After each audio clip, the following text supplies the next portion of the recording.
kitab suci Al-Quran dan kitab suci agama lain sebatas pembacaan saya itu penuh dengan kisah, cerita dan seterusnya. Dibandingkan dengan ayat-ayat hukum, maka ayat tentang kisah, baik kisah kejadian maupun kisah tokoh, itu jauh lebih banyak.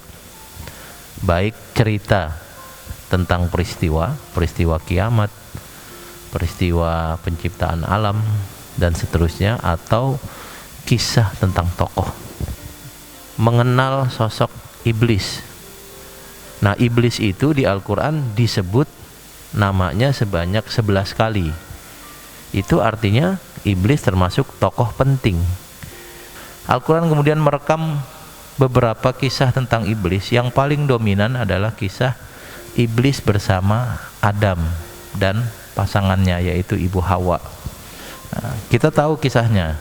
Awalnya di alam semesta ini Allah memiliki makhluk-makhluk yang sudah ada. Disebut dalam Al-Quran adalah malaikat dan jin, termasuk iblis nanti. Lalu kemudian ada makhluk lain yang tidak perlu kita ketahui apa saja itu. Nah, kemudian Allah menciptakan Nabi Adam. Perintah Allah adalah kepada malaikat dan makhluk yang ada di saat perintah itu disampaikan untuk sujud kepada Adam. Usjudu li Adam, kamu semua sujud. Fasajadu illa iblis. Kemudian sujud semuanya kecuali iblis. Saya sampaikan, Pak, kenapa kemudian Allah perintahkan sujud? Karena sujud bukan menyembah. Sujud adalah bentuk penghormatan, bahwa ada pengakuan Adam lebih utama dalam pengelolaan alam raya ini daripada makhluk lain. Karena Al-Quran merekam sujud-sujud lain yang bukan menyembah. Misalnya ketika Nabi Yusuf berhasil menjadi pemimpin di Mesir, lalu mendatangkan keluarganya, apa yang terjadi ketika bapaknya datang? Nabi Yusuf kemudian sujud menghormati bapaknya. Malaikat tidak menyembah Adam, tetapi sujud pada Adam, menghormat pada Adam. Kok begitu? Nggak apa-apa, karena Allah yang memerintahkan. Kalau Allah memerintahkan, semua jadi boleh, Pak, ya. Al-Quran merekam dua kesalahan iblis, aba wastakbaro. Pertama, iblis itu nggak mau. Ini udah salah, Pak. Disuruh cuma nunduk saja, cuma sujud. Yang nyuruh Allah loh. Yang nyuruh Allah, nggak berat. Wong kita disuruh sholat subuh aja nggak berat. Padahal subuh tiap hari ya. Sujudnya berapa kali? 4 kali, itu nggak berat kita.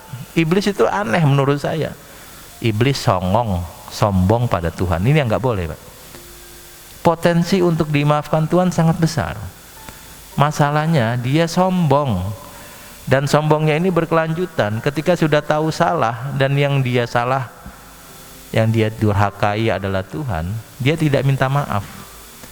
Yang iblis lakukan adalah Robbi anzirni ila yaumi yub'atsun. Ya Allah, panjangkan umurku sampai hari dibangkitkan, hari kiamat. Iblis udah salah masih minta.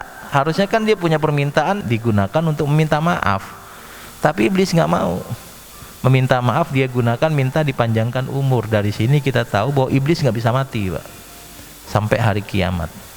Karena iblis sudah memproklamirkan diri di Al-Quran. Dia pengen panjang umur, bukan memperbaiki diri, tapi pengen menyesatkan anak cucu Adam. Akan aku datangi dari depan, belakang, samping, kanan, atas, kiri, semua saya datangi. Supaya apa? Supaya mereka sesat. Iblis itu ada riwayat populer, ada 2 riwayat populer menyatakan iblis itu adalah termasuk golongan jin. Jadi ada makhluk manusia, ada makhluk binatang, ada makhluk jin. Nah, jin ini salah satu bagiannya ada yang disebut dengan iblis. Lalu Nabi Adam dan Ibu Hawa berada di surga dan digoda oleh iblis. Nabi Adam tidak salah saat memakan buah khuldi. Ibu Hawa tidak salah saat memakan buah khuldi. Yang salah adalah iblis yang menipu keduanya. Jadi ketika Nabi Adam disuruh tinggal di surga bersama Ibu Hawa, itu diberikan satu larangan untuk tidak mendekati pohon. Nabi Adam nggak mau deketin, tapi iblis yang merayu. Iblis memberikan rayuan kepada kedua, dilakukan tipu daya, dibohongin. Ingat zaman Nabi Adam tidak ada orang bohong, jadi beliau nggak kenal istilah bohong. Nah, Nabi Adam nggak pernah tahu kalau ada orang yang akan menipu, ada makhluk yang akan menipu. Jadi Nabi Adam tuh lugu, Pak. Iblis bersumpah pakai nama Allah, demi Allah Adam, nggak apa-apa makan aja nggak apa-apa.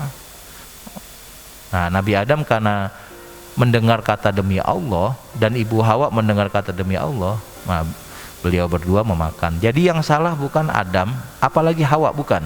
Yang salah iblis yang menipu.